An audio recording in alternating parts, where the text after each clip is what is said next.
அன்பான மாணவர்களே, இன்றைய தினம் நாம் கதிரியக்கம் என்ற ஒரு பாடத்தினை பற்றி தெரிந்து கொள்ள இருக்கின்றோம்.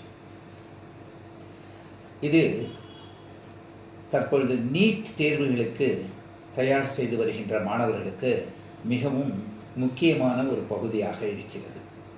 இந்த கதிரியக்கம் ரேடியோ ஆக்டிவிட்டி என்று கூறக்கூடிய பகுதியினை நாம் 2 பகுதிகளாக பிரித்து அது சார்பாக படிக்க இருக்கின்றோம்.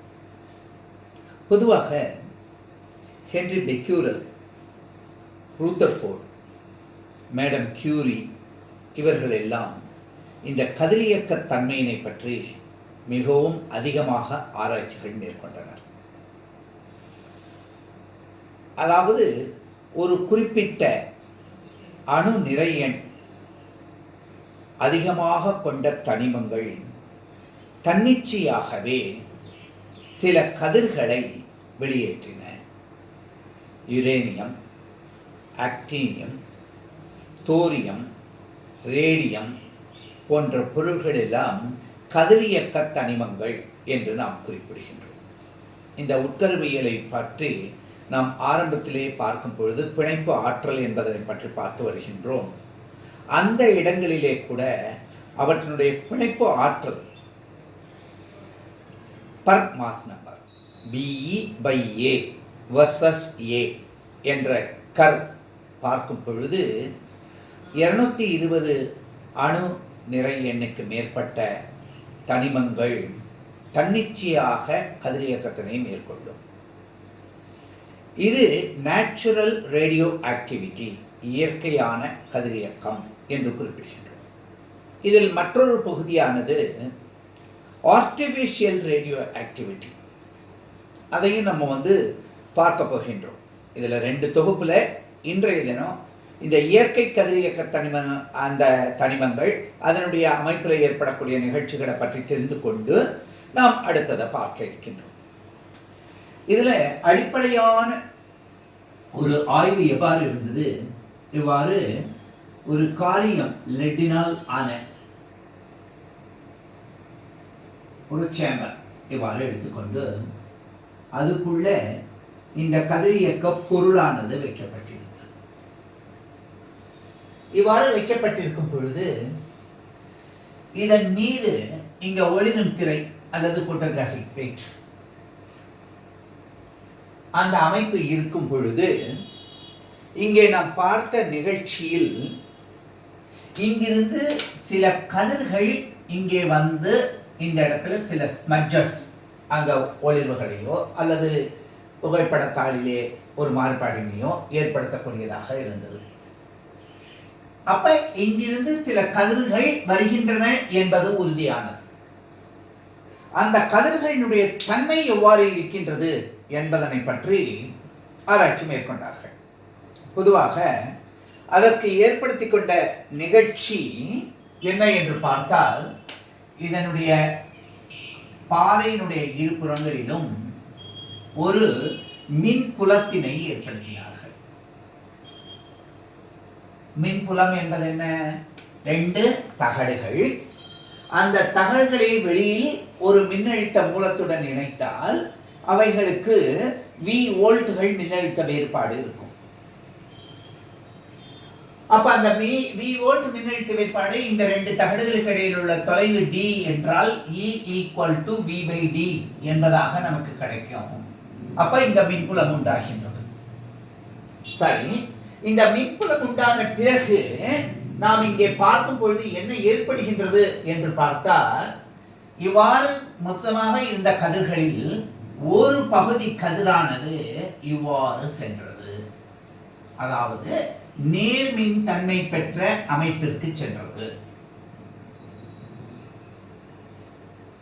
சரி, அடுத்து அப்ப நேர்மின் தன்மைக்கு எந்த கதிர் துகள்கள் சென்றிருக்கக்கூடும்? எதிர்மின் தன்மை கொண்ட துகள்கள் சென்றிருக்கக்கூடும். இந்த கதிர் இயக்கத்துல வரக்கூடிய துகள்கள்ல நேர்மின் தன்மைக்கு எதிர்மின் தன்மை கொண்ட துகள்கள் சென்றிருக்கக்கூடும். சரி, அடுத்த பகுதியில் பார்க்கும் பொழுது என்ன ஏற்பட்டது? இன்னொரு வகையான கதிரானது இவ்வாறு சென்று எதிர்மின் வாய் அருகிலே சென்று விழுந்தது. அப்ப இந்த துகள்களினுடைய ஆரப்பகுதி எப்படி இருந்தது? இந்த அமைப்பை பார்க்கும்பொழுது இது நேர்மின் தன்மை கொண்டதாக இருந்திருக்கும். அப்ப இதை தவிர இவ்வாறு இந்த ரெண்டு மின்புலங்களின் காரணமாக எந்த ஈடுபாடும் இல்லாமல் சென்ற மூன்றாவது, அப்ப இது 1, இது 2, இது 3, அல்லது இந்த அமைப்பினை 1 என்று எடுத்துக்கொண்டா இதை 2ன்னு எடுத்துக்கிட்டா இதை 3ன்னு எடுத்துக்கலாம். இதை எப்படி அவர்கள் எடுத்துக்கொண்டார்கள் என்று பார்க்கும் பொழுது ஆரம்பத்தில் கிரேக்க எழுத்துக்களைத்தான் அதிகமாக பயன்படுத்தினதுனால இந்த கதிர்களை, முதல் கதிர்களை ஆல்பா கதிர்கள் என்று குறிப்பிட்டார்கள். இந்த இரண்டாவதாக வந்த எதிர்மின் தன்மை கொண்ட கதிர்களை 2 என்ற எண்ணை குறிக்கக்கூடிய பீட்டா கதிர்கள் என்று கூறினார்கள். மின் நடுநிலையான இந்த கதிர்களை காமா கதிர்கள் என்று குறிப்பிட்டார்கள். ஆக 3 வகையான கதிர்கள் நமக்கு கிடைத்தன. ஆல்பா என்பது 1, பீட்டா என்பது 1, காமா என்பது 1. இந்த ஆல்பா கதிர்கள் என்ன என்று அந்த துகள்களை பார்க்கும் பொழுது அவை நிறைவுள்ள துகள்களாக இருந்தன. இப்ப நம்ம கையில சிறிதளவு மணல், சிறு சிறு கல், கொஞ்சம் பெரிய கல், இதெல்லாம் இருக்கக்கூடிய ஒரு தொகுப்பை கைனால இப்படி தூக்கி போட்டோம் அப்படின்னா எல்லா துகளுக்கும் நம்ம கொடுக்குற வேகம் ஒண்ணுதான். ஆனா அதுல நிறை அதிகமானது அருகிலே விழும், நிறை குறைவானது சற்று தொலைவிலே விழும். அப்ப நிறை அதிகமான துகள்கள் இவ்வாறு மிக அதிகமாக பெண்டு, அதாவது வளைந்து சென்றன. அப்ப ஆல்பா கதிர்களுக்கு நிறை அதிகமாக இருந்தது. இது சற்றே இவ்வாறு சென்றதுனால இதனுடைய நிறை குறைவாக இருந்தது. இது எதிர்மின் தன்மை, இது நேர்மின் தன்மை உடையது, இது எதிர்மின் தன்மை உடையது, இது நியூட்ரல். இதற்கு எந்த மின்னூட்டமும் கிடையாது காமா கதிர்களுக்கு. அவை கதிர்களாகவே இருந்தன. இவை இரண்டும் துகள்களாக இருந்தன. இது கதிராக காமா கதிர், ஆல்பா துகள், பீட்டா துகள் என்று நம்ம எடுத்துக்கணும். அப்ப இந்த ஆல்பாங்கிறது என்ன, அந்த துகள்ல என்ன இருக்கு அப்படின்னு பார்த்தா 2 புரோட்டானும் 2 நியூட்ரானும் கொண்ட ஹீலியம் அணுவினுடைய உட்கருவாக இருந்தது. ஹைட்ரஜன், அடுத்தது ஹீலியம். அந்த ஹீலியம் ஹைட்ரஜன் போது ஒரு புரோட்டான் ஒரு நியூட்ரான் சொல்றோம். அதுக்கு அஃப்கோர்ஸ் ஐசோடோப் எடுத்து பார்த்தாக்கா அதில் நியூட்ரான் இருக்கக்கூடிய தன்மை தெரியும், டியூட்டீரியம், ட்ரீசியம் என்றெல்லாம். ஆனால் இங்கே பொறுத்தவரைக்கும் ஒரு ஹீலியம் அணுவினை எடுத்து அதனுடைய வட்டப்பாதையில் இருக்கக்கூடிய 2 எலக்ட்ரான்களையும் அயனியாக்கம் செய்து எடுத்து விட்டா அந்த உட்கரு மட்டும் இருக்கு. அதனை ஒத்ததாக இந்த ஆல்பா துகள். அப்ப ஹீலியம் அணுவினுடைய உட்கரு என்பது ஆல்பா துகளாக இருக்கின்றது. சரி, பீட்டா என்பது எவ்வாறு இருக்கின்றது என்று நம்ம பார்த்தோம் அப்படின்னா அவைகள் எலக்ட்ரான்கள். பீட்டா துகள் என்பது என்ன? எலக்ட்ரான் என்பதாக இருந்தது. இந்த காமா என்பது என்ன? ஆற்றல். ஒரு ஆக்கத்தின் பொழுதோ ஒரு அழிவின் பொழுதோ ஆற்றல் வெளிப்படுகின்றது. இது ரொம்ப முக்கியமான ஒரு கருத்து.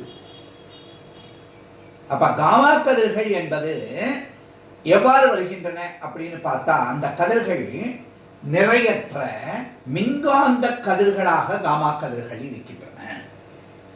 மின்காந்த அலைகள், அலைகளாக இவை 2 துகள்களாக இருக்கின்றன. இந்த எலக்ட்ரான் என்பது இந்த அமைப்பை பற்றி நம்ம பார்க்கும் பொழுது இந்த தன்மைகளை நம்ம தெரிஞ்சுக்கிறோம். இப்ப ஒரு உட்கரு இருக்கு, XAZ என்று நம்ம குறிப்பிடுவோம்.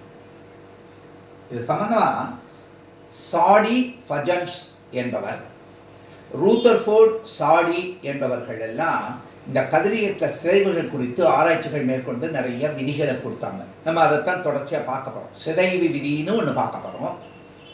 இப்ப இத வந்து டிஸ்பிளேஸ்மெண்ட் இடம்பெயர்ச்சி விதி என்று நம்ம பார்க்க போகின்றோம். அது என்னங்கிறத பார்ப்பதற்கு முதல்ல இந்த அமைப்பை பார்ப்போம். தன்னிச்சையாக இது முதல்ல ஒரு ஆல்பா கதிரை வெளிப்படுத்துகின்றது. அப்ப இது பேரண்ட் நியூக்ளியா இருக்கு. அப்ப இது என்ன கிடைக்கின்றது? இதுல இருந்து ஒரு டாட்டர் நியூக்ளியை ஒரு செய், இது தாய் தனிமம் என்றால் இது செய் தனிமம். இது கூட என்ன கிடைக்கின்றது? ஒரு ஆல்பா துகள் கிடைக்கின்றது. ஆல்பா துகளை நம்ம என்னன்னு எழுதுறோம்? ஹீலியம் 42 பிளஸ் ஆற்றல். அஃப்கோர்ஸ் எந்த ஒரு நியூக்ளியர் ரியாக்ஷன் எழுதினாலும் இந்த மாதிரி எழுதும். சரி சார், அப்ப இந்த Y என்பதுல என்னவா இருந்திருக்க முடியும்னா, இந்த நிறைகளினுடைய அழிவின்மை விதிப்படி இந்த A என்பதிலிருந்து இது இருக்கு அப்படின்னு சொன்னா நிறை எண் A -4 என்பதாக அமைகின்றது. இதனுடைய அணு எண் இந்த கீழே இருக்கக்கூடியது டோப் கீழே, பார் மேல. அப்ப நிறை எண்கள் சமமா இருந்ததுன்னா ஐசோபார் என்று சொல்றோம். அணு எண் சமமா இருந்தா ஐசோடோப் என்று சொல்றோம். நியூட்ரான்கள் சமமா இருந்தா ஐசோடோன் என்று சொல்றோம். அதெல்லாம் நம்ம அந்த உட்கருவியலை பற்றி ஆரம்ப தொடக்க வீடியோ பதிவிலேயே நம்ம அதை பற்றி தெளிவா படிச்சிருக்கோம். இப்ப அதை ஞாபகத்துக்கு கொண்டு வரோம். அப்ப இந்த இடத்துல இது என்ன ஆகுது? Z-2. அப்ப ஒரு ஆல்பா சிதைவின் பொழுது நடக்கின்ற வேதியியல் பரிமாற்றம் என்னவா இருக்குன்னா, தாய் அணுவினுடைய நிறை எண் A என்றும் அணு எண் Z. அணு எண் என்றால் என்ன? அதில் உள்ள எலக்ட்ரான்கள் அல்லது புரோட்டான்களுக்கு சமம். சரி, A என்பது என்ன? உள்ள இருக்கின்ற புரோட்டான் பிளஸ் நியூட்ரானுக்கு சமம். இங்க அதுல எவ்வளவு இருக்கு? 2 புரோட்டான் 2 நியூட்ரான் இருக்கிறதுனால அந்த நிறை எண்ணிலிருந்து 4 குறைகின்றது. அணு எண்ணிலிருந்து 2 பீட்டா, அதாவது அது என்ன, 2 புரோட்டான்கள் அப்படிங்கும்போது அணு எண்ணில் 2 குறைகின்றது. அப்ப அதுதான் இங்க ஆல்பா பார்ட்டிகளா நமக்கு கிடைச்சிருக்கு. இது தவிர சிறிதளவு ஆற்றல். அப்ப இங்க என்ன நடக்கிறது பாருங்க, ஒரு சிதைவு நிகழ்ச்சி நடக்கிறதுங்கிறத பார்க்கணும். சரி சார், இதே அமைப்புல நமக்கு ஒரு பீட்டா அப்படிங்கிறது போயிருந்தா என்ன நடந்திருக்கும் அப்படின்னு பார்ப்போம். ஒரு பீட்டா கதிர் இப்ப எக்ஸ் ஏ என்பது ஆல்பா துகளுக்கு பதிலா ஒரு பீட்டா துகளை வெளியிட்டு இருந்தா என்ன நடந்திருக்கும்? அப்ப பீட்டா துகளுக்கு நம்ம என்ன எழுதுறோம்? எலக்ட்ரான் சொன்னோம். அதனுடைய நிறை 0, ஆனா அதனுடைய அணு எண் மதிப்பு என்ன? -1 சார்ஜ். அப்ப இந்த இடத்துல இந்த Y என்பது என்ன ஆகின்றது அப்படின்னு நம்ம பார்க்கின்றோம். இந்த A என்ற மதிப்புல மாற்றம் எதுவும் இல்லை. ஆனா அதே தனிமமா வேற தனிமமா? வேற தனிமம். எப்படி தனிமங்கள் பிரிகின்றது? அணு எண்ணை கொண்டு. அப்ப இதுல என்ன ஆகின்றது? Z+1. அந்த Z+1 -1 சேர்ந்தாதான் Z என்பதற்கு சமமா இருக்கு. அதுதான் மின்னூட்ட அழிவின்மை. இது நிறை அழிவின்மை. அப்ப பீட்டா என்ற துகள் வெளியில போகும் பொழுது அப்கோர்ஸ் இது கூட நம்ம என்ன ஜெனரலா எழுதிக்கலாம்? Q என்ற ஆற்றல். அப்ப ஆல்பா சிதைவின் போது ஏற்படக்கூடிய அமைப்பு, பீட்டா சிதைவின் போது ஏற்படக்கூடிய அமைப்பு. சரி, இந்த இடத்துல மாணவன் ஒரு முக்கியமான சந்தேகத்தை கிளப்புறான். என்ன கேட்கிறான்? இந்த ஆல்பா சிதைவு, பீட்டா சிதைவு, காமா சிதைவு எல்லாம் உட்கருல தானே சார் நடக்கிறது? Alpha, beta, gamma radiations are coming from the nucleus. It is not from the atom. ஆட்டம் அப்படிங்கிறதனுடைய உட்கூறா இருக்கக்கூடியது. அப்ப அந்த உட்கருவுல எங்க சார் எலக்ட்ரான் வந்தது? நல்ல கேள்வி. ஏனென்றால் ஒரு அணுல உட்கருங்கிறது ரொம்ப சின்ன இடத்துல இருக்கு. 10⁻⁻15 ஃபெர்மி கணக்குல இருக்குது. வேற அணு அப்படிங்கறது ஆம்ஸ்ட்ராங் கணக்குல இருக்கு. 0.52 ஹைட்ரஜனுக்கு நம்ம பார்க்கும்போது 0.53 ஆம்ஸ்ட்ராங் அப்படின்னு எல்லாம் ரேடியஸை பத்தி சொன்னோம். அப்ப இதுக்கு நடுவுல பெரிய இடைவெளி இருக்கு. அப்ப உட்கருங்கிறதுல புரோட்டான் நியூட்ரான் தானே சார் மெயினா இருக்குன்னு சொன்னீங்க. எலக்ட்ரான்ங்கிறது இங்க தானே இருக்கு. அப்ப உட்கருவிலேருந்து எலக்ட்ரான் எப்படி வந்தது? இந்த பீட்டா பார்ட்டிகள் எப்படி வந்தது? அருமையான கேள்வி. இதான் ஃபெர்மிஸ் தியரி ஆஃப் பீட்டா டிகே அப்படிங்கிறத நம்ம பார்க்குறோம். அதில் இதை தெளிவுபடுத்துகிறாங்க. அதாவது இது எப்படி நடந்திருக்க கூடும் அப்படின்னு கேட்குறாங்க. நல்ல கவனிச்சு பார்க்கணும். இங்க 2 புரோட்டானும் 2 நியூட்ரானும் சேர்ந்து ஒரு ஆல்பா துகளா வெளியில வந்தது. இது எப்படி சார் எலக்ட்ரான் வெளியில வந்தது? அப்பதான் பார்க்கும் பொழுது ஒரு அஜிடேட்டட் நியூக்ளியஸ்ல, அஜிடேட்டட்னா அதாவது கிளர்ச்சியுற்ற நிலையில இருக்கிற உட்கருவுல உள்ள உட்கரு துகள்கள், நியூக்ளியான் அப்படின்னு சொல்றோமே, புரோட்டான் நியூட்ரான் போன்ற துகள்கள் எல்லாம் நிலைப்பாடற்று இருக்கின்றன. அவைகளும் கிளர்ச்சியுற்ற நிலையில இருக்கின்றன. அப்ப அந்த கிளர்ச்சியுற்ற நிலையில என்ன நடக்கும் அப்படின்னு பார்த்தா, ஒரு நியூட்ரான் என்று சொல்லக்கூடியது என்னவாக மாறுகின்றது? ஏன்னா நியூட்ரானுக்கும் அரையாயுள் காலம் இருக்குன்னு நம்ம படிச்சிருக்கோம். சாட்விக் என்பவர் 1932 தன்னுடைய சோதனையிலேருந்து பார்த்தா நியூட்ரான் கண்டுபிடிப்பு சோதனைகளை பற்றி நம்ம பார்த்தோம். எப்படி beryllium bombarded by alpha particle, carbon அப்படிங்கிறது வந்ததோ ஆல்ஃபா பார்ட்டிக்கல், ஏதாவது இதெல்லாம் வந்தது, நியூட்ரான் வந்ததுங்கிறதெல்லாம் பற்றி படிச்சிருக்கோம். அப்போ இந்த நியூட்ரான் 1,0 என்று சொல்லக்கூடியது என்ன ஏற்படுகின்றது அப்படின்னு பார்த்தா, இது ஒரு புரோட்டானாகவும், புரோட்டானுக்கு சிம்பல் என்ன? H தான். அப்ப ஒரு புரோட்டானாகவும் ஒரு எலக்ட்ரானாகவும் பிரிகின்றது. அப்ப பீட்டா சிதைவு எப்படி கிடைக்கிறது பாருங்க. ஒரு அஜிடேட்டட் நியூட்ரான் கிளர்ச்சியுற்ற நிலையில தானாகவே பிரிந்துபடுகின்றது. அப்ப அது ஒரு புரோட்டானாகவும், இது என்னது? ஒரு புரோட்டான். அது கூட என்ன கிடைக்கின்றது?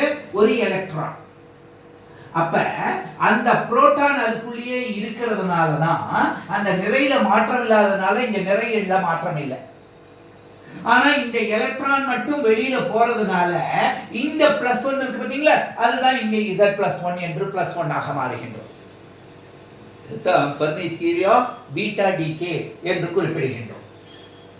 அப்ப ஒரு ஆல்பா துகள் வெளியில சிதைவின் பொழுது ஏற்படக்கூடிய வாய்ப்பாடு, தாய் தனிமம் XAZ என்பது ஒரு சேய் தனிமமாக YA daughter nucleus A-4/Z-2 plus alpha particle. அதே சமயத்துல ஒரு தனிமம் பீட்டா துகள்களை விடும்போது, அப்ப சில கண்டினியூஸா ஒரு 4 ஆல்பா துகளை விடலாம், 2 பீட்டா துகளை விடலாம், மறுபடியும் இது இப்ப ஆல்பா துகளை விட்டு தான் பீட்டா துகள் விடணுங்கிறது இல்லை, தொடர்ச்சியா பீட்டா துகளை விட்டுட்டு இருக்கலாம், திடீர்னு ஆல்பா. இது எல்லாமே எக்ஸ்போனன்ஷியல் ஃபங்க்ஷன். அதைத்தான் நம்ம பின்னாடி பார்க்க போகின்றோம். இது முக்கியமான தன்மையே அதுதான் இங்க.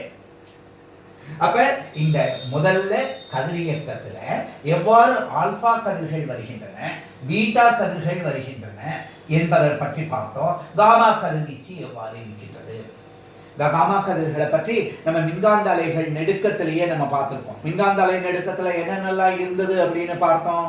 ஆரம்பத்துல ரேடியோ ஃப்ரீக்வன்சி அலைகள், அதுக்கு அடுத்தது மைக்ரோவேவ் அலைகள், அதுக்கு அடுத்தது நம்ம பார்க்கும் பொழுது என்ன அலைகளை பார்த்தோம்? நம்ம அகச்சிவப்பு கதிர்கள், அப்புறம் காட்சி படலத்தில் உள்ள காட்சி படலம் விசிபிள் ரீஜன் என்று நம்ம கண்ணொளி படலம் அப்படின்னு பார்த்தோம். அதற்கு அடுத்தது அல்ட்ரா வயலட் புற ஊதா கதிர்கள். அகச்சிவப்பு கதிர்கள் காட்சி படலத்துக்கு மேல் பகுதியில் இருக்கு. அலைநீள நெடுக்கத்தின் படி வந்து குறைஞ்சிக்கிட்டே வரேன் நான். அப்ப அதிர்வெண் என்னாக அதிகரிச்சுட்டே போகும். குறைந்த ஆற்றல், அலைவெண் அதிகம். எதுக்கு? ரேடியோ ஃப்ரீக்வன்சிக்கு மீட்டர் கணக்கில் இருக்கு. அப்புறம் மைக்ரோவேவ் சென்டிமீட்டர் கணக்கில் வர்றது. அதுக்கப்புறம் புற ஊதா கதிர்கள் மைக்ரான்ஸில் வர்றது. அதுக்கப்புறம் புற ஊதா கதிர்கள் ஆம்ஸ்டாங்கில் பார்க்குறோம். அதுக்கு கீழே இருக்கக்கூடியது காட்சி படலத்தில் அதுக்கு கீழே புற ஊதா கதிர்கள் பார்க்குறோம். அப்போ 1லேருந்து 100 ஆம்ஸ்டாங் இருக்கக்கூடிய எக்ஸ் கதிர்கள்ங்கிறது அதுக்கு அடுத்து வருகின்றது. புற ஊதா கதிர்கள், எக்ஸ் கதிர்கள், அதுக்கப்புறம் என்ன கிடைக்கிறது? காமா கதிர்கள். அப்ப காமா கதிர்களுக்கு என்ன? அலை நெடுக்கம், அதாவது அலை நீளம் ரொம்ப ரொம்ப ரொம்ப ரொம்ப குறைச்ச. அந்த காரணத்தினால அவை நம்ம தோள்கள் சதைகள் வழியா மட்டும் இல்லாம எலும்புக்குள்ள கூட போய் எலும்பு மஜ்ஜைகளையும் தாக்குவதனால தான் ரொம்ப பேராபத்தினை விளைவிக்கக்கூடியதாக இருக்கின்றது காமா கதிர்கள். ஈவன் எஸ் கதிர்களும் உடலுக்கு தீங்கு விளைவிக்கக்கூடியதுதான். ஒரு கண்ட்ரோல்டு வகையில் நம்ம அதை பயன்படுத்திக்கணும். அடிக்கடி சும்மா எக்ஸ்ரே நமக்கு தெரிஞ்சவங்க இருக்காங்கன்னெல்லாம் போய் எடுத்துக்கூடாது. ரொம்ப நுணுக்கமாக தான் அவங்க செய்வாங்க. அதுக்கு உண்டான கவனங்கள் எல்லாம் முன்னெச்சரிக்கை நடவடிக்கைலாம் எடுத்து தான் எடுப்பாங்க. புறஊதா கதிர்களும் அப்படியாப்பட்டதாக தான் இருக்குது. சில வகையில் புறஊதா கதிர்கள் நமக்கு இருக்குது. சூரியன் ஒரு மிகச்சிறந்த இதாக இருக்குது அப்படின்னு பார்க்குறோம். சாதா கிருமி நாசினியாகவும் இருக்குது அப்படின்னு பார்க்குறோம். வாட்டர் ஃபில்டர்ல எல்லாம் பயன்படுத்துகிறாங்களே, அல்ட்ராவயலட் யூவி ரேஸ் பயன்படுத்துகிறாங்கன்னு பார்த்துருக்கோம். காட்சி படலம் கண்ணூர் வெளி படலத்தில் இருக்கக்கூடியது சுமார் 3000 ஆம்ஸ்ட்ராங்லேருந்து 7000 ஆம்ஸ்ட்ராங் வரையில் இருக்கக்கூடிய விப்ஜிஆர் என்ற நெடுக்கத்தில் இருக்கக்கூடியதெல்லாம் நமக்கு தெரியும். அதுக்கு மேலே இருக்கக்கூடியதெல்லாம் சர்ஃபேஸ் லெவலில் இருக்கக்கூடியது.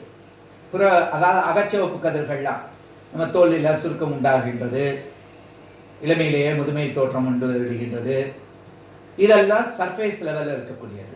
அதற்கு மேலே நம்ம ரூம்ல எல்லாம் எல்லா இடத்துல என்ன இருக்குது அப்படின்னு பார்க்குறோம். மைக்ரோவேவ், செல்ஃபோன்ல எல்லாம் பயன்படுத்துகிறோம். அதெல்லாம் சூடு உண்டாக்கின்றது. அதனால தான் ரொம்ப நேரம் பேசிகிட்டு இருந்தாக்க செல்ஃபோனே தொட்டால் சுடுறது, காதிலேயே சூடு காற்று தெரிகிறது.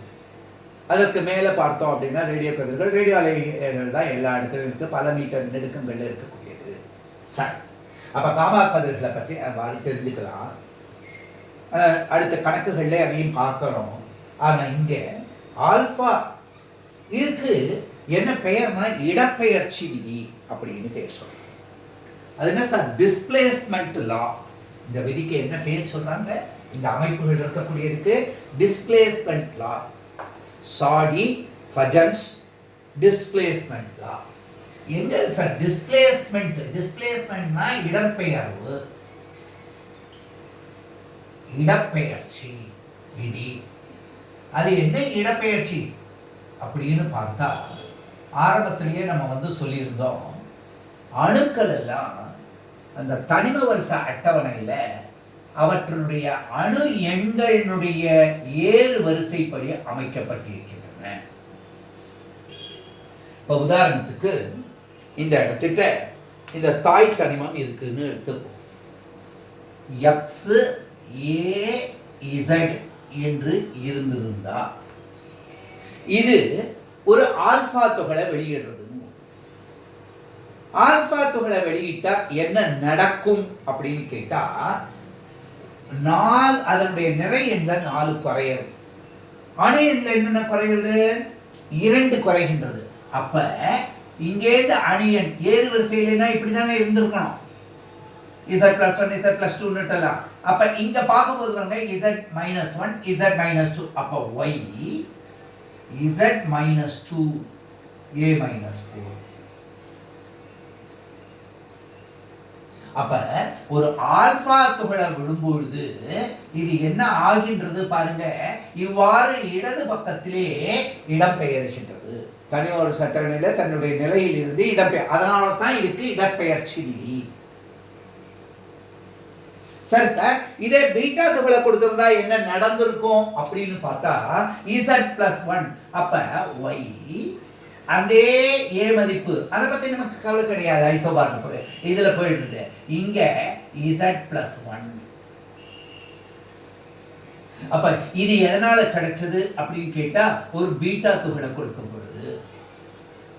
காமாங்கிறது ஆற்றல் நிலைதான்னு சொன்னேன்.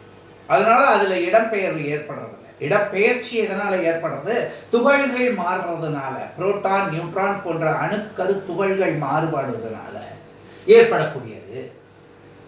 அப்ப அந்த அணுக்கரு துகள்கள் மாறுபாட்டினுடைய தன்மைகளை நம்ம இவ்வாறு தெரிந்து கொள்கின்றோம். இதுதான் முக்கியமானது. அப்ப இந்த இயற்கை கதிரியக்கம் செயற்கை கதிரியக்கத்தில், அப்போ செயற்கை கதிரியக்கத்தினுடைய தன்மைகளை பற்றி நம்ம தனியாக முக்கால்வாசி பீட்டா டிகேயாகவே இருக்குது. Positron emission, K electron capture, அதை தனியாக நம்ம பார்க்குறோம்னு சொல்லியிருந்தேன். இங்கே முதல்ல நம்ம என்ன பார்க்கின்றோம்? Alpha, beta, gamma. அப்ப இந்த ஆல்பா என்று சொல்லக்கூடியது நேர்மின்னூட்டம் கொண்ட நிறை செறிந்த துகளாக இருக்கின்றது. அதனுடைய உள்ளீடு என்னவாக இருக்கின்றதுன்னா, ஒரு ஹீலியம் அணுவினை இருமுறை அயனியாக்கம் செய்து அதில் உள்ள எலக்ட்ரான்களை நீக்கிவிட்டால் அந்த உட்கரு மட்டுமே ஆல்பா துகளாக அமைகின்றது. அதாவது அதற்கு சமம். அப்ப 2 புரோட்டான் 2 நியூட்ரான் கொண்ட தொகுப்பு. அப்ப 2 சேர்கின்றது, இணைகின்றது. அதே ஒரு பீட்டா அப்படிங்கிறது எதிர்மின் தன்மை கொண்ட எலக்ட்ரானை ஒத்ததாக இருக்கின்றது. அந்த எலக்ட்ரான் எவ்வாறு சார் வருங்கிற கேள்விக்கு தான் நம்ம சொல்லியிருந்தோம். ஒரு கிளர்ச்சியுற்ற நிலையில் உள்ள அணு கருவில் நியூட்ரானுடைய சிதைவு வீதம், அதனுடைய டீகே, அதனுடைய ஸ்டெபிலிட்டி என்ன ஆகின்றது, குறைகின்றது. அதனால அதனுடைய அரை ஆயுட்காலம் அந்த தன்மைகளை பற்றி நம்ம பார்க்கும் பொழுதும் அது ஒரு புரோட்டானாகவும் ஒரு எலக்ட்ரானாகவும் வருகின்றது. புரோட்டான் தங்கி விடுகின்றது, எலக்ட்ரான் வெளிவருகின்றது. அதைத்தான் பீட்டா கதிர்களாக நம்ம சொல்றோம். அது இந்த படம், இந்த அமைப்பு, இந்த விதிகள், இந்த சமன்பாடுகள் உங்களுக்கு நன்றாக புரிந்திருக்கும். இதை கொண்டு மேற்கொண்டு நம்ம இதில் நிறைய கணக்குகள் போடும் பொழுது இந்த தன்மையை பற்றி அறிந்து கொள்வோம். இப்போ இதனை சாடி ஃபஜன்ஸ், சாடி அண்ட் ஃபஜன்ஸ், இதுக்கு பேர் என்னன்னு சொல்றோம், சாடி ஃபஜன்ஸ் டிஸ்பிளேஸ்மெண்ட் லா அப்படின்னு சொல்றோம்.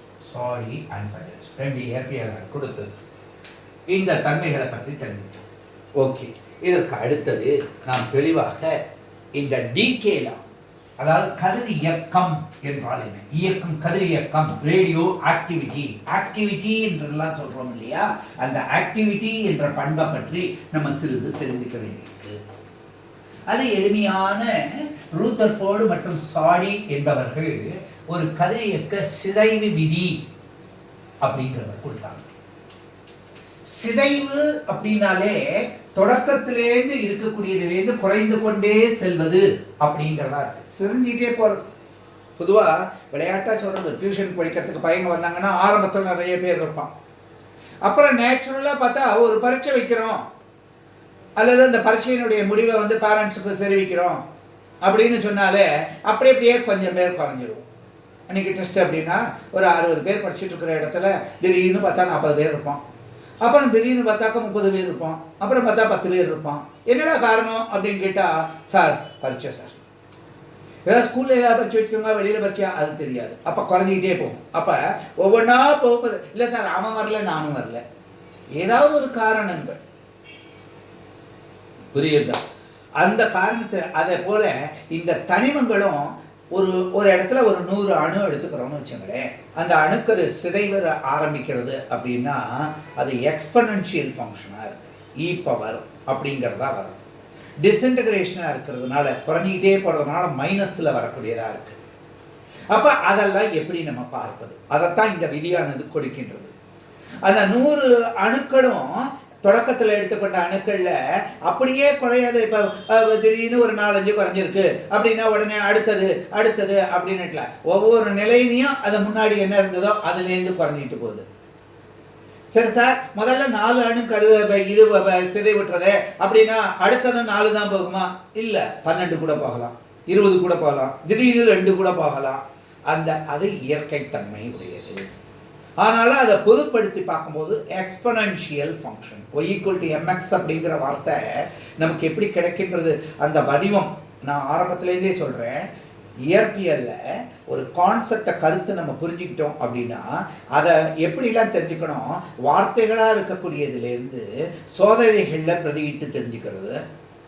அடுத்த அந்த டேட்டாவை வச்சுக்கிட்டு அந்த கிடைச்ச பொருள்களை கொண்டு நம்ம ஒரு வரைபடங்கள் போட்டு அதுலேருந்து தெரிஞ்சுப்போம். இவைகளுக்கெல்லாம் எது காரணமாக இருக்குது? Mathematical equations. மேத்தமெட்டிக்கல் ஈக்குவேஷன்ஸில் மெயினாக இந்த வகையில் நம்ம எதெல்லாம் பார்க்குறோம், ஹைப்பர்பாலிக் ஃபங்க்ஷன்லாம் பார்க்கல. ரொம்ப எளிமையானது என்ன பார்க்குறோன்னா, நேர்கோட்டுக்கு வாய்ப்பாடு y=mx+c, அதில் ஃபிட் ஆகுதா? y=kx², ஒரு பரவளையத்தினுடைய தன்மையில் ஹைப்பர்பலாவோ பரபலாவோ அந்த வடிவத்தில் நமக்கு ஃபிட் ஆகுதா? அல்லது x² + y² கான்ஸ்டன்ட் சர்க்கிள் அதனுடைய தன்மைப்படி நிற்கிறதா? அல்லது e⁻x, அதாவது சாய்வாக செல்லக்கூடிய ஏறுதல் அல்லது இறங்கு முகத்தில் டிகே, அல்லது growth, இந்த தன்மையை பற்றி குறிக்கக்கூடியது எக்ஸ்போனென்ஷியல். இந்த வடிவங்கள்லாம் பற்றி தான் இருக்கக்கூடியதை நம்ம பார்க்கின்றோம்.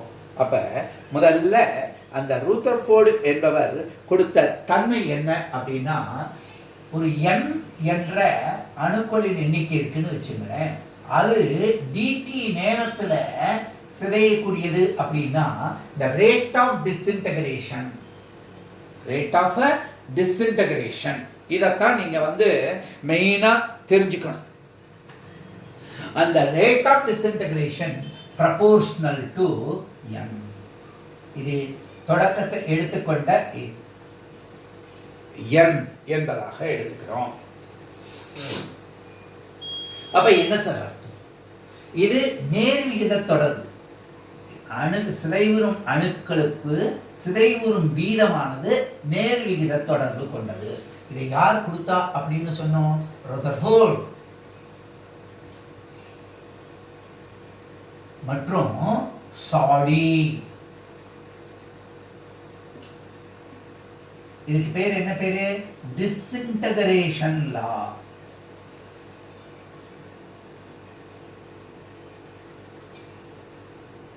டிகே லான்னு சொல்லலாம், டிஸ்இன்டகிரேஷன் லான்னு சொல்லலாம். அப்ப இதை நம்ம என்னன்னு எழுதலாம்? dn by dt is equal to ஒரு கான்ஸ்டன்ட் lambda into n. இது சிதைவுங்கிறதுனால இதுக்கு மைனஸ். அப்ப இந்த லாம்டாங்கிறதுக்கு தான் என்ன சார் பேருன்னா சிதைவு மாறிலி. சிதைவு மாறிலி, டிஸ்இன்டகிரேஷன் கான்ஸ்டன்ட். இந்த சிதைவு மாறிலி மிக முக்கியமானது. இது ஒவ்வொரு தனிமத்துக்கும் மாறக்கூடியது. இந்த நீட் ப்ரிப்பேர் பண்ணுறவங்களாம் இந்த வார்த்தைகள் எல்லாம் நல்லா தெளிவாக ஞாபகத்தில் வச்சுக்கணும். இதில் எது இந்த எண் அப்படிங்கிறது பொது எண். இந்த லாண்டாங்கிறது என்ன? எப்படி ரெசிஸ்டன்ஸுங்கிறது 50 ஓம் ரெசிஸ்டன்ஸுங்கிறது சில்வருக்கும் இருக்கும், காப்பருக்கும் இருக்கும், அலுமினியத்துக்கும் இருக்கும், மாலிபிடினத்துக்கும் இருக்கும், எதுக்கும் நைக்ரோமுக்கும் இருக்கும், எல்லாத்துக்கும் இருக்கும். ஆனால் ஒவ்வொரு உலோகத்தையும் மாற்றி கொடுப்பது ரெசிஸ்டிவிட்டி என்பது தானே. ஸ்பெசிஃபிக் ரெசிஸ்டன்ஸ் ஸ்பெசிஃபை பண்ணுறோம் இல்லையா? அப்போ அது உலோகத்துக்கு மாறுறதுங்கிறது தெரியும் இல்லையா, ரெசிஸ்டிவிட்டிங்கிறது. அதுபோல இங்கே கதிரியக்க தனிமங்களை எடுத்து பார்க்கும் பொழுது ஒவ்வொரு தனிமத்துக்கும் உண்டான தனிப்பட்ட தன்மையை குறிக்கக்கூடியது லாம்டா, சிதைவு மாறிலி. அது ஒரு மாறிலி. அப்ப dn by dt equal to minus lambda time n என்று நம்ம எடுத்துக்க முடியும். அப்ப இந்த தொகுப்பை நம்ம வந்து பிரிக்கிறோம். இந்த லாண்டா என்பதை பின்னாடி நம்ம எதில் பார்க்க போறோம்னா அந்த காலத்தோட தொடர்பு கொடுத்து பார்க்க போறோம். அதை இங்கேயே நம்ம பிரிப்போம். எப்படின்னா இந்த 1/n அப்படிங்கிறத இங்க கொண்டு வந்துட்டு எண்ணிக்கையெல்லாம் ஒரு பக்கத்தில் வச்சுட்டா dn என்று சொன்னா இந்த மதிப்பு மைனஸ் லாம்டா இன்டு dt என்பதாக அமைகிறது. அப்ப dn by dt rate of disintegration, ஓரலகு காலத்தில் சிதைவுறும் அணுக்களின் வீதம், அந்த மொத்த அணுக்களின் எண்ணிக்கைக்கு நேர்விகித தொடர்பு பெற்றுள்ளது. இதைத்தான் நம்ம சிதைவு விதி என்று சொல்லுகிறோம்.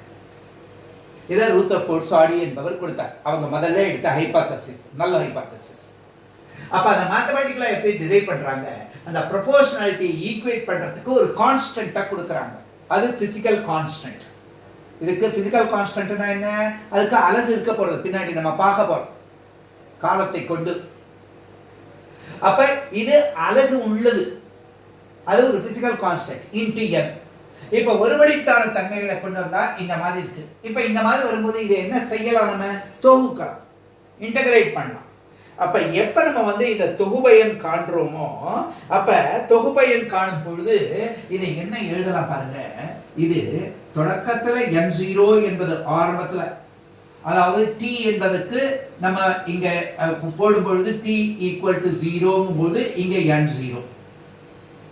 இது t என்ற எந்த ஒரு காலத்திலும் at any given instant t என்று எடுத்துக்கிட்டா இது இந்த எண்ணிக்கை என்னது n என்பதாக அமைகிறது. அப்ப 1/n dn equal to minus lambda constant எல்லாம் வெளியில எடுத்துட்டோம் dt.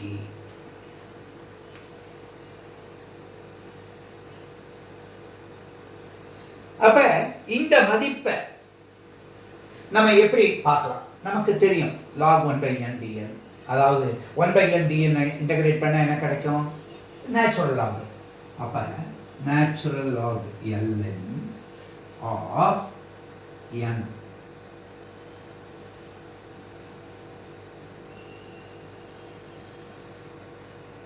இது எந்த லிமிட்டுக்குள்ள இருக்கு?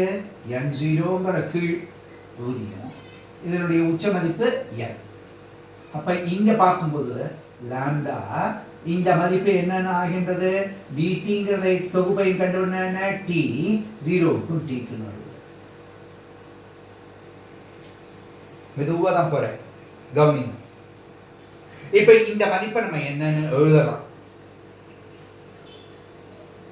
அப்ப log ln of n முதல்ல upper limit minus ln of n0 log a minus log b equal to minus lambda t.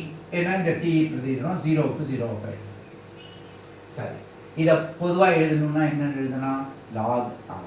log a minus log b னா log a by b ன்னு எழுதலாமா இல்லையா? equal to minus lambda t.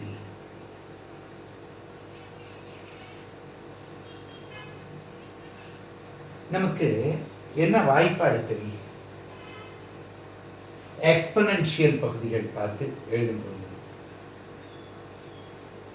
அப்படி பார்க்கும்போது n divided by n0 equal to e power minus lambda t. Therefore n equal to, இது இங்க வந்தா என்னன்னு கிடைக்கும்? n0 e power minus lambda t.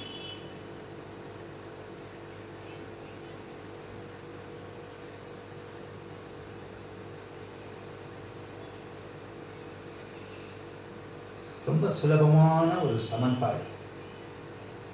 அப்ப இந்த விதி தான் n equal to n0 e power minus for exponential function.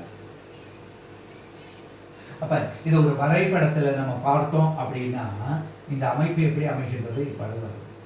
இது எப்போ போய் x அச்சில் இன்ஃபினிட்டி தான் 0, இப்படி கீழ் நோக்கி செல்றதுனால இது சிதைவுறுகின்றது. அப்ப இந்த லாம்டா என்பதன் மதிப்பை அதிலிருந்து தான் நம்ம கண்டுபிடிக்கிறதுக்கு பார்க்கிறோம். மிக எளிமையான தன்மை. நான் அவசரப்படல, கவனிச்சுட்டு வாங்க. இப்ப dn by dt proportional to n னா dn by dt equal to minus lambda n. இங்க இயற்பியல் மாறிலி, அதுதான் சிதைவு மாறிலின்னு சொல்றோம், டிஸ்இன்டகிரேஷன் கான்ஸ்டன்ட். அப்ப அதை தனியா எடுக்கிறோம், இது காலத்தை சார்ந்திருக்கும் அப்படிங்கிறத சொன்னேன். அப்போ 1/n dn என்பது இந்த மாதிரி இருக்கு. இந்த மாறிலி அப்படிங்கிறது காலத்தினால மாறுபடலை, மாறிலி தனிமத்துக்கு தனிமை மாறுபடும், அவ்வளவுதான். ஆனா அந்த காலங்கள்லாம் இருக்கக்கூடிய பகுதியில் இருக்கு. அப்ப இந்த மதிப்பு இது சாதாரணமான டெரிவேஷன் தான். அப்ப n equal to n0 e power minus lambda t என்பதனை நாம் எடுத்துக்கொள்கிறோம். இப்ப ஆக்டிவிட்டின்னு சொல்றோமே, அப்படின்னா என்ன சார்? ஆக்டிவிட்டி என்று சொல்லக்கூடியது இந்த மதிப்பினுடைய எண் மதிப்பு இருக்கு பார்த்தீங்களா, இதத்தான் ஆக்டிவிட்டி. இதுக்குதான் பேர் என்ன பேரு? சிதைவு. ரேடியோ ஆக்டிவிட்டியில ஆக்டிவிட்டிங்கிறது R, அதாவது mod dn by dt. அங்க நம்ம dt இதை எடுத்துட்டோம், இங்க மதிப்பை அப்படியே சொல்றோம். இந்த மைனஸ்ங்கிற குறி இல்லாம சொல்லும்போது மாடுலஸ். அப்ப இதுக்கு என்னன்னு எழுத முடியும்? Lambda times n. இந்த என்னோட மதிப்பை என்னன்னு கண்டுபிடிச்சிருக்கோம் நம்ம? n0 e power minus lambda t. இந்த கணக்குகள்லாம் போடும்பொழுது இந்த வாய்ப்பாட்டில் அப்படியே மாற்றி மாற்றி சொல்கிறாங்க இல்லையா, அதுதான் இங்கே ரொம்ப முக்கியமானது.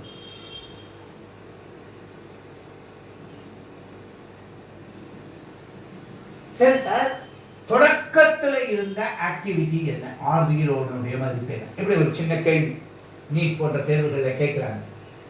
எப்பொழுதுமே எப்போ இது 0 ஆகுதோ அப்போ t equal to 0 அப்படின்னு பார்க்கும் பொழுது நமக்கு இது என்னென்ன நடக்கிறது பாருங்க.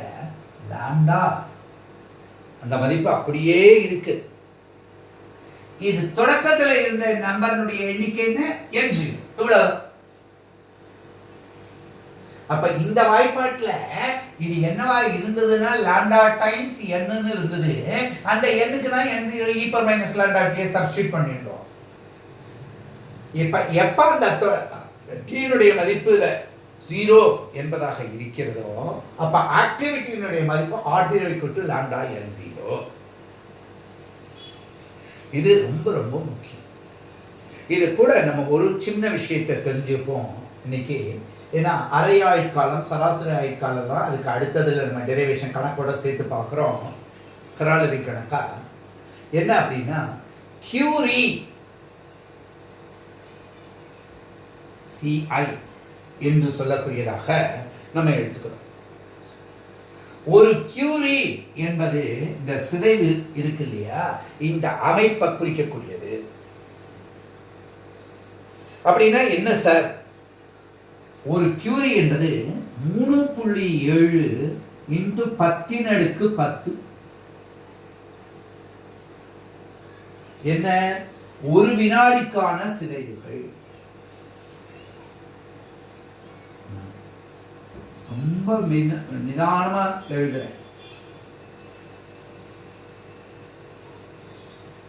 அதாவது ஒரு வினாடிக்கு 3.7 into 10⁻10 சிதைவுகள் இருந்தா அந்த அமைப்பை ஒரு கியூரி என்று குறிப்பிடுகின்றோம். ரேடியோ ஆக்டிவிட்டி, ரேடியேஷன் இதுல எல்லாம் எத்தனை கியூரி என்பதை தான் வைப்பாங்க. இப்ப நிலநடுக்கத்தை ரெக்டர் என்ற அலகுனால பார்க்கிறோம் இல்லையா, அது போல காற்று அப்படின்னா அழுத்தம், இதெல்லாம் பாஸ்கல் அப்படிங்கிறதெல்லாம் பயன்படுத்துறோம் இல்லையா, அது போல நியூட்டன் என்பது விசைக்குண்டான அலகு. அது போல கதிரியக்கத்தில் நம்ம சிதைவுல பயன்படுத்தக்கூடிய ஒரு முக்கியமான அலகு. இதுல இருக்கக்கூடிய மற்றொரு முக்கியமான அலகு என்ன அப்படின்னு பார்த்தா இந்த ஒரு சிதைவு பை வினாடி அப்படிங்கிறத பெக்யூரல் என்று குறிப்பிடும். என்னன்னு குறிப்பிடுவோம்? பெக்யூரல். அப்ப ஒரு சிதைவு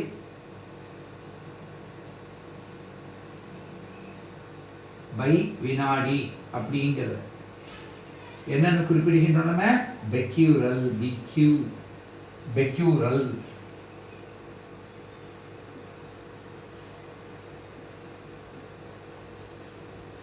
அப்ப ஒரு கியூரியில எவ்வளவு பெக்யூரல் இருக்கு?